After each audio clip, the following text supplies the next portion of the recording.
economical Topaz's biggest pros and cons. That's what I'm here to tell you today. My name is Juice, and let's get into it. We should begin by talking about one of Topaz's biggest selling points. That isn't Numby, of course. The fact that she's an absolute follow-up attack queen. When it comes to the best follow-up attack team in the game, Topaz is one of the premium units that forms said best team. She's gonna be your best bet when looking for a second follow-up attacker to support your main DPS, and this is for a few reasons. When we look at Feixiao, Topaz is the fastest generator of her stacks with how often Numby moves in battle. Because the general does her own follow-up so often, Numby gets advanced forward very consistently, allowing for more overall team damage. It's a very mutually beneficial synergy. With Doctor ratio, Topaz is able to provide one really strong debuff in her base kit with her skill, and one externally if you pull for a signature light cone. Of course, said debuffs are great in Feixiao's teams too. I'm just specifying here because Doctor ratio really likes having debuffs on enemies. Because of this, she ends up as one of Ratio's best in slot teammates as well, and that's a pretty big deal considering that the lad was free for quite a while a few patches ago. And that's another thing. Topaz's skill literally increases the follow-up attack damage taken on one enemy, which is incredible. It's a super high value debuff for follow-up teams that is very difficult to rival. Pairing her up with the likes of Robin also results in Topaz herself being quite the formidable sub-DPS in these teams. Thanks, Robin's A4. Essentially, if you're somebody looking to beef up your follow-up attack teams, then Topaz is an incredibly reliable pickup, as she will certainly do so. She's also got quite the long shelf life going for her. Think about it. Topaz came out way back at 1.4 next to Jingliu. This was back when characters like Zilla and Imbiber de Lune were still quite relevant. So, 1 billion Amber eras ago? Jokes aside, I'd like to point out how, at the time, Jingliu was viewed as absurdly broken, and Topaz was somewhat underwhelming. Of course, Crazy Ice Lady was in fact at the top of the meta, but then fast forward to now, over a year later.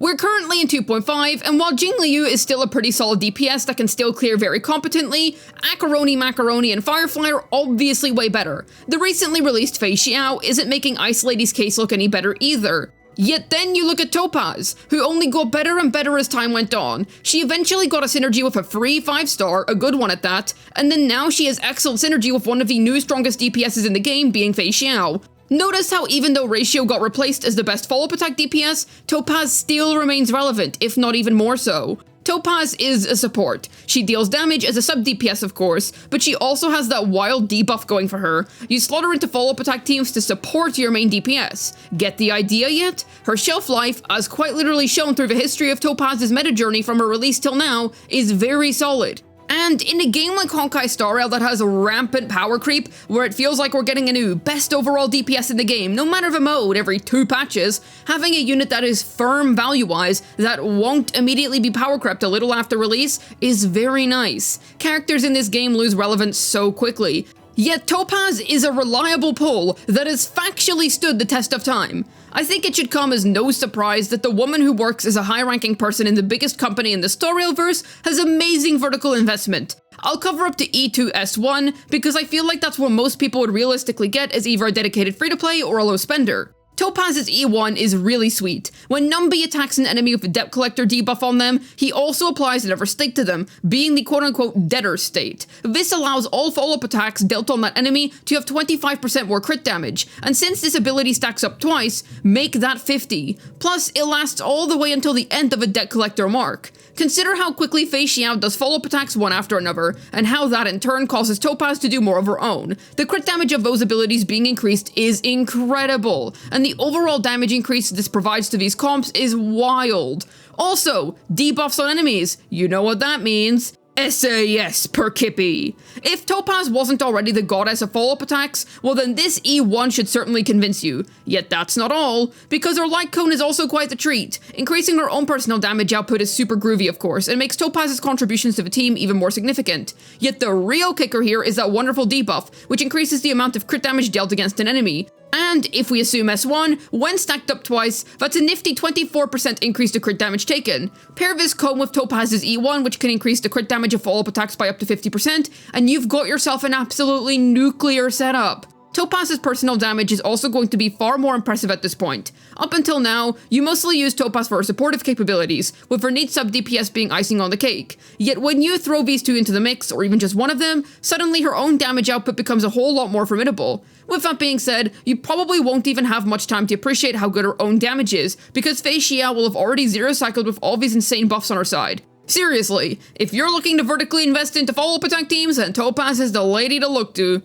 Her E2, while it isn't as wild as her E1 and S1, is still reasonably achievable for the average player, so I'll briefly discuss it. More energy for Topaz equals more ults, which means Numby can deal his super strong money tornado attacks way more often. So this is essentially an indirect increase to Topaz's damage output, which after getting her E1 is already a lot more formidable. Another point that I'd like to make about Topaz's vertical investment is that it's one of the most ideal ways to make your follow-up attack team stronger. What I mean by this is that when you pull for an E0 S0 Topaz, you open the route to investing more into her in the future to improve your follow-up attack teams. An E1 there, an eventual S1 there. Because remember, Ratio and Feixiao are variables which are much easier to replace in a follow-up attack team compared to Topaz.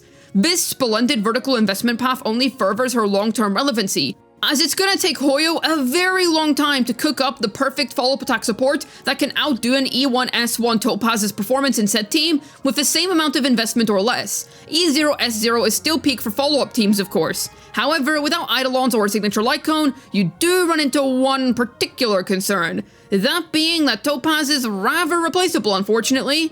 Don't get it twisted, Topaz is consistently going to be the best choice for every follow-up attack team. However, there are some situations where her value is diminished due to highly competent replacements. For example, the very epic and cool Mozi. In a Feixiao team, he's the second fastest generator of her stacks, and if you have his E2, then he is able to provide 40% crit damage to the entire team. Topaz doesn't provide any crit buffs at E0 S0, and this allows Mozi to enable some insane nukes from Feixiao's ult. He's a superbly effective teammate for her, and if your Mozi is E6, then his personal damage isn't too shabby either. Plus, you can literally pull for Topaz's light cone and put it on Bro instead. It'll still benefit his kit fully just fine, and because Mozi's E2 increases everyone's crit damage, the light cone's ability to increase crit damage taken synergizes very well with him, and that's significantly cheaper than having to pull 2 copies of a limited 5-star, compared to pulling on Feixiao's banner for the follow-up attack DPS that Topaz would be freaking supporting. You'd passively get copies of him, and even right out of the box at E0, he still feels pretty good to play with follow-up attack characters. I'd say E0 S0 Topaz begins taking the edge more when looking at Dr. Ratio, but even then, Mozi's Prey Mark counts as a debuff, so he's still effective for the huge buff Doctor. Hunt 7th is also her own beast. While she's the slowest stack generator for Feixiao, her enhanced basics personal damage more than makes up for that. And it's not like the stack generation is that bad. All of her Eidolons are free, and it's also worth mentioning that a 60% crit damage buff is within her base kit. She's an extremely competent free-to-play option. All this for me to say that Topaz at lower investments is indeed replaceable. Yes, she is an upgrade, and if you pull for her limited 5-star light cone and Eidolons, then saying that you're in for a treat is quite the understatement. But if you've got an E6 Mozi that's pretty well built, and you're not quite certain about taking the plunge and pulling for an E0 S0 Topaz, be aware of what you're getting yourself into. The increase may not be as drastic as you'd expect. I'd even pull for Topaz's light cone first for Mozi, then upgrade to the businesswoman and put said cone on her. Either that, or go for 2 copies of her at once to pick up E1, so that you can get a definitive upgrade for your follow-up attack teams. Another thing that I'd like to point out about Topaz is how niche she is. There's nothing wrong with being tied to an archetype. After all, both Black Swan and Harmony MC are tied to DOT and Super Break respectively, yet those two are still both good units. If that's so, then what is the point I'm trying to make here? Well, consider this. An E0 S0 Topaz can easily be replaced by an E6 Hunt 7th, who is free by the way, or an E6 Mozi. Now riddle me this, can you just as easily replace an E0 S0 Black Swan with an E6 Gwenathan? The YouTuber is a good unit, don't get me wrong, but see what I mean? Topaz is tied to the follow-up attack niche, but at free-to-play levels of investment, she isn't integral to it anymore. This is also a very recent development in her pull value, because both Hunt 7th and Mozi are incredibly fresh new units, yet both of their performances are nothing to sneeze at. When you're so heavily tied to a niche, you want to be borderline irreplaceable for said niche. Yes, her shelf life is excellent, but she only becomes best in slot to a wild extent once you throw some more stellar Jades at her, and you'd rather prioritize E1 Robin and E2 Feixiao as examples in a follow-up attack team, so you wouldn't really get around to Topaz until later.